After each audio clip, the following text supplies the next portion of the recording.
Hello दोस्तों, welcome back my YouTube channel earth academy. आज से हम लोग शुरू कर रहे हैं बोर्ड एग्जाम में आने वाले 20 क्वेश्चन की प्रैक्टिस। जो बोर्ड एग्जाम में 20 ऑब्जेक्टिव क्वेश्चन आते हैं उनकी प्रैक्टिस आज से स्टार्ट करेंगे।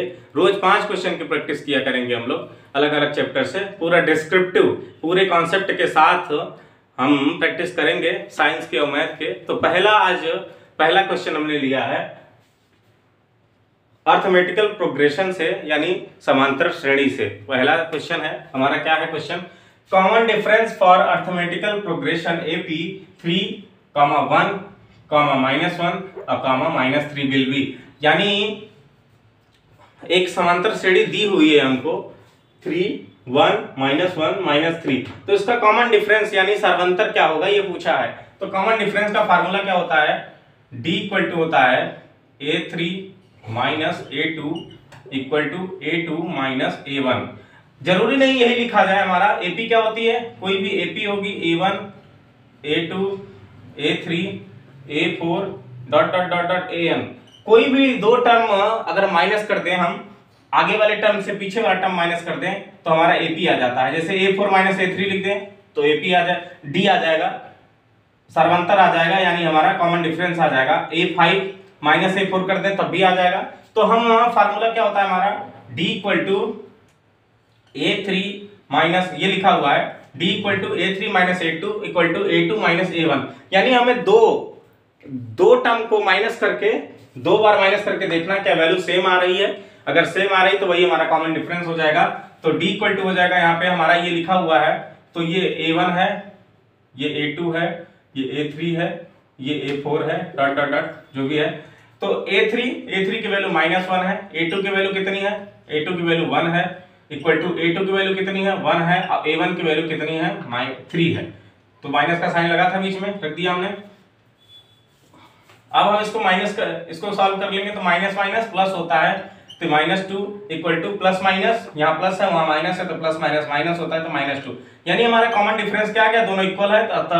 सो यही हमारा कॉमन डिफरेंस है -2। तो -2 यानी option number C is correct. Okay, question number 1 is finished. हमारा दूसरा क्वेश्चन है, क्वेश्चन क्या है?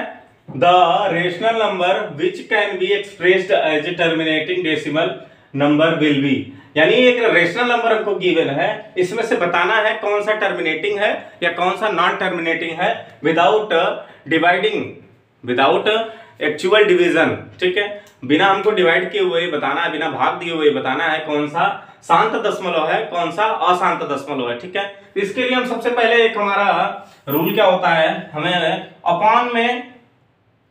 अपान में जो नंबर गिवन है यानी डिनोमिनेटर का फैक्टर करना होता है और चेक करना होता है क्या उसमें 2m इंटू 5n आया है।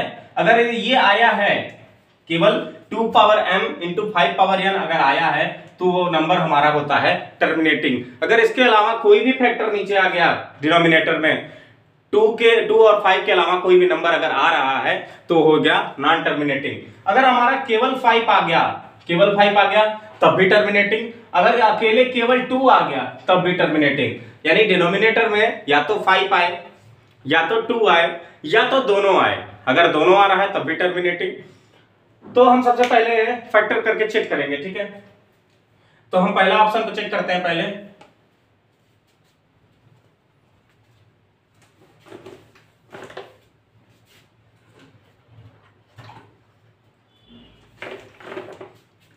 तो हुआ हमारा 77/210। ठीक है, 77/210। इसको पहले कट कर लें 7 से, तो 7 1 जा 7, 7 1 जा 7 अपान 7 3 जा 21/0। तो ये हो गया 11 अपान। अब इसका फैक्टर करें तो 30 का फैक्टर करेंगे तो आएगा हमारा, 30 का फैक्टर कर लेते हैं अलग से, तो 2 15 3 5, तो 3 आ गया। देखें तो हमारा आ गया 2 इंटू 3 इंटू 5 1 जा 5, तो 3 आ गया। 2 5 तो आया लेकिन 3 आ गया। तो अगर 3 आ गया किसी डिनोमिनेटर में तो हमेशा नॉन टर्मिनेटिव होता है, यानी ये ऑप्शन गलत है। ठीक है, दूसरा ऑप्शन चेक करते हैं।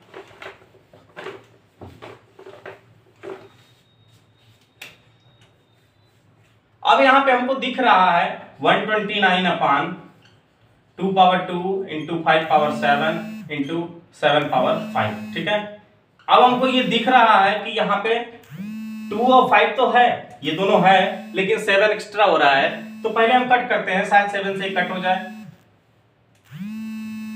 तो 129 7 से कट करने की कोशिश करते हैं।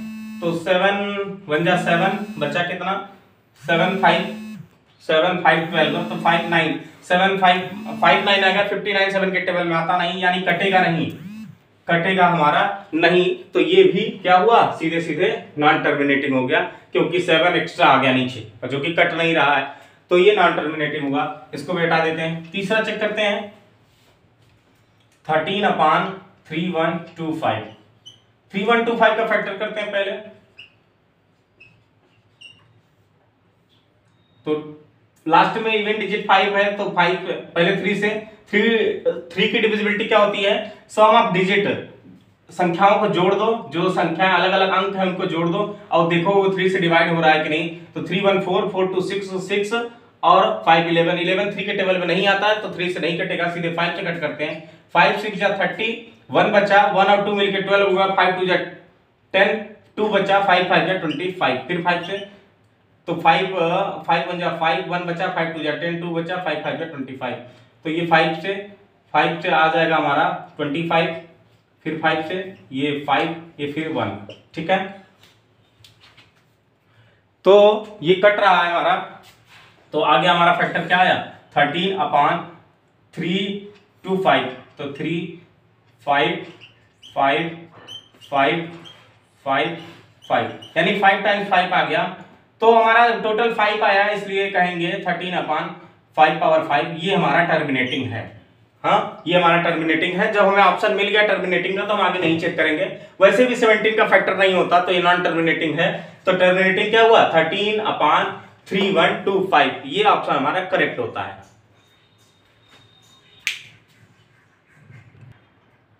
आइए नेक्स्ट क्वेश्चन देखते हैं। तीसरा क्वेश्चन क्या है हमारा, if the root of quadratic equation 3x² - 6x + k is same then find the value of k।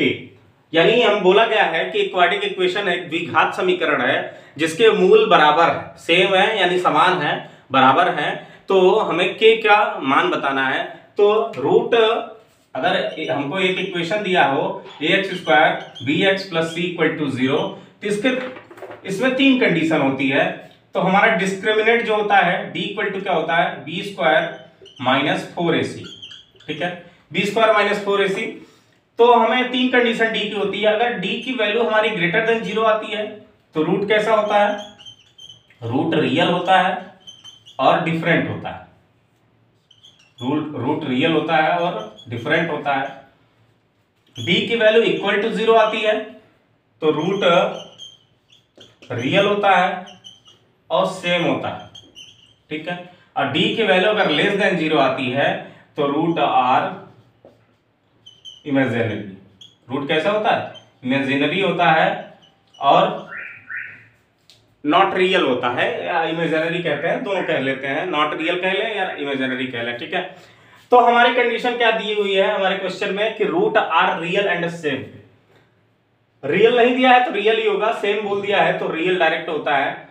ठीक है, तो हम कंडीशन क्या लगाएंगे इस इक्वेशन को, तो हमको यही कंडीशन लगानी है d = 0 वाली। तो पहले हम इक्वेशन लिख लें अपना, 3x² + 6x + k = 0। इसको कंपेयर कर दें ax² जनरल फॉर्म से प्लस bx + c = 0 से। तो a की वैल्यू क्या हो जाएगी, a की वैल्यू 3 हो जाएगी, b की वैल्यू क्या हो जाएगी -6 और c की वैल्यू क्या हो जाएगी k। इसी फार्मूले में रख दें हम। तो d = हमें निकालना है, तो d = हो जाएगा, हमें दिया है निकालना नहीं है, बोला है कि 0 है, तो d = 0 यानी सेम की जगह पे सेम बोला है, यानी ये कंडीशन हम लगानी है, बाकी हटा दें हम।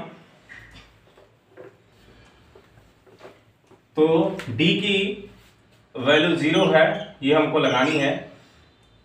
तो रखो d की वैल्यू क्या है, b² - 4ac = 0। b की वैल्यू क्या है यहाँ पे, -6 का whole square minus 4 into a की वैल्यू क्या है 3 है और c की वैल्यू क्या है k है, इक्वल टू 0। तो ये हो गया 36 minus 12k equal to 0। 12k उधर ले जाए, 36 को उधर ले जाएंगे तो 12k इक्वल टू माइनस 36। ठीक है, माइनस से माइनस कैंसिल आउट हुआ।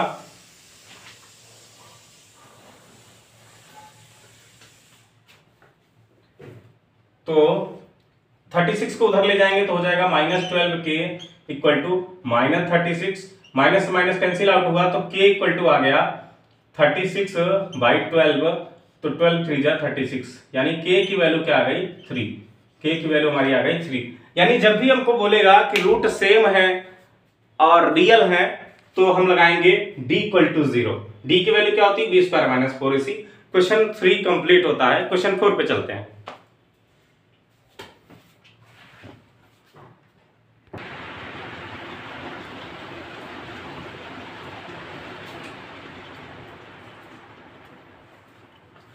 चौथा क्वेश्चन हमारा है कि the zeros of polynomials x square minus 2x minus 3 will be.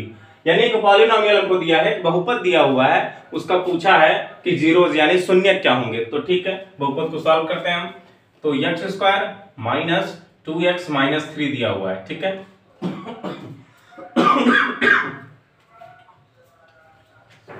Sorry. तो हमको ये दिया हुआ है पॉलिनोमियल्स fx। ठीक है, fx लिख लेंगे, f मतलब फंक्शन ऑफ x। तो fx इक्वल टू हो जाएगा हमारा, इसका फैक्टर करेंगे। तो फैक्टर करने के लिए हमें क्या ध्यान देना होता है कि जो लास्ट में टर्म लिखा हुआ है उसके 2 फैक्टर करेंगे हम। ठीक है, उसके 2 फैक्टर करते हैं। उससे पहले साइन लगा हुआ माइनस, माइनस करने पर ये वाला टर्म आए तो इससे इसको माइनस करने पर ये टर्म आए, यानी इसके 2 फैक्टर ऐसा करें कि माइनस करने पे 2 आए। ठीक है, और मल्टीप्लाई करने पर 3 आए। 2 हमें ऐसा नंबर चाहिए, 3 के फैक्टर ऐसे होने चाहिए कि इसको मल्टीप्लाई करने पर 3 आया और माइनस करने पर 1 आया। यहाँ पे 1 है, 1 का मल्टीप्लाई करके ये 3 आया है। ठीक है, कोई और आएगा तो जो भी नंबर होगा उसका मल्टीप्लाई इसमें करेंगे। ठीक है, तो 3 के 2 फैक्टर होते हैं, केवल हमें पता है 3 into 1 और 3 माइनस 1 करेंगे तो ये 2 आ जाएगा, ये 3 आ जाएगा। ठीक है, मल्टीप्लाई करने पर 3 आया और माइनस करने पर 2 आया। 3 का और कोई फैक्टर हो ही नहीं सकता क्योंकि 3 प्राइम नंबर है। 3 के केवल 2 फैक्टर होंगे, 3 और 1। ठीक है, चलिए करते हैं। तो एक्स स्क्वायर माइनस 2 की जगह पे क्या लिखेंगे हम, 3 माइनस 1 एक्स माइनस 3। तो ये हो जाएगा x square minus 3x, bracket खोल रहे हैं, 3 इधर से माइनस का मल्टीप्लाई, इधर से x का, तो माइनस 3x और माइनस माइनस प्लस, और ये x और ये माइनस 3। ठीक है, तो ये हो जाएगा हमारा, इन दोनों में कॉमन करेंगे x, तो x कॉमन हो जाएगा। तो x यहाँ बचा 1x, यहाँ पे माइनस 3 और प्लस इन दोनों में कुछ कॉमन नहीं है तो 1, जहां भी कुछ कॉमन ना हो वहां 1, तो x माइनस 3। ठीक है, तो x minus 3 x minus 3 common है एक ब्रैकेट में और दूसरे ब्रैकेट में हो जाएगा x प्लस 1। ठीक है, अब इनको हमें इनके रूट्स निकालने हैं तो इनको अलग अलग 0 कर लेंगे। तो x माइनस 3 इक्वल टू 0 किया हमने तो x इक्वल टू 3 आ गया, और यहाँ पे x प्लस 1 इक्वल टू 0 किया हमने तो x इक्वल टू माइनस 1 आ गया। 3 और माइनस 1 जिसमें आया हो वो ऑप्शन सही है हमारा। 3 माइनस 1 सी में आया है तो सी ऑप्शन इज करेक्ट। ठीक है, तो कभी भी पॉलिनोमियल्स का फैक्टर करना होगा तो हमें जो भी एक्स स्क्वायर का कोफिशिएंट होता है उसको लास्ट में कांस्टेंट टर्म में मल्टीप्लाई करके उसका फैक्टर कर लेते हैं। ये साइन हमको बताता है प्लस करना है माइनस करना है। अगर यहाँ माइनस लगा है तो माइनस करने पे ही आना चाहिए, अगर प्लस लगा है तो प्लस करने पे यहाँ आना चाहिए। ठीक है, okay, question number 4 is finished. आगे चलते हैं क्वेश्चन नंबर 5 पे।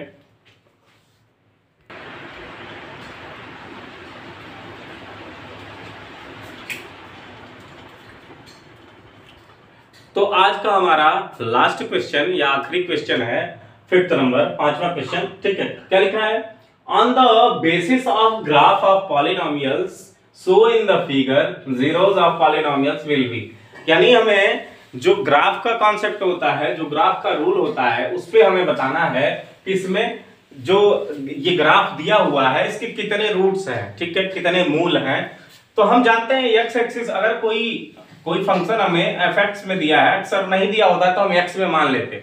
अगर हमको नहीं दिया होगा कि एफ एक्स में है कि एफ वाई में है तो हम एफ एक्स मान लेंगे कि एफ एक्स पे है, यानी एक्स एक्सिस पे जहां जहां काटेगा वो रूट हो जाएंगे। ठीक है, तो हम देखते हैं कहां कहां कट कर रहा है। तो 1 point, 2 point, 3.4 point. X axis को कितने पॉइंट पे कट किया? 4 पॉइंट पे, तो हमारा रूट कितना हो जाएगा? 4। Option 4 is correct. ठीक है, कभी कभी एक ऐसा आता है कि कट नहीं कर रहा होता, टच कर रहा होता है केवल एक्सिस को, तो यहाँ पे 2 रूट होते हैं, 2 रूट, ये याद रखिएगा।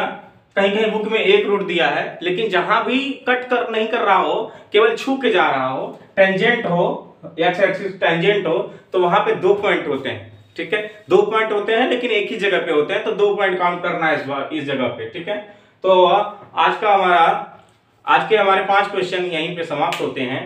तो रोज हम 5 क्वेश्चन की प्रैक्टिस करेंगे। कल के वीडियो के लिए इंतजार में रहिए, कल का वीडियो इसी टाइम पे आएगा। ठीक है, आज का वीडियो यहीं समाप्त होता है। Thank you.